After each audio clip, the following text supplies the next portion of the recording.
আর মেয়ে দেখাও শেষ, এখন বিয়ের ডেটটা যদি ফাইনাল হয় তাইলে কবুল।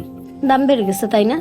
এখন তো চাকরি হয়ে গেছে, একজন বিয়ে করার জন্য বসে আছে আর একজন পিছে পিছে ঘুরছে, তাই এখন খুব দাম বেড়ে গেছে তাই না?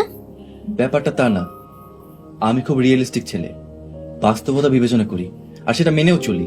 আরে রাখো তোমার বাস্তবতা, যখন প্রেম করছো তখন তো খুব আকাশ বাতাস নক্ষত্র ঘুরাইছো, তখন তোমার বাস্তব জ্ঞান কোথায় ছিল?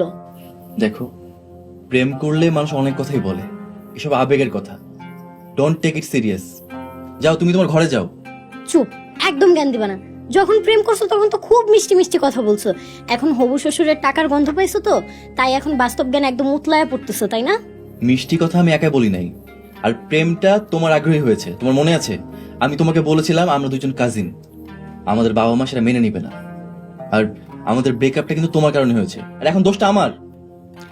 আমি ভুল করছি, আমার একটা ভুল তুমি ক্ষমা করতে পারবে না?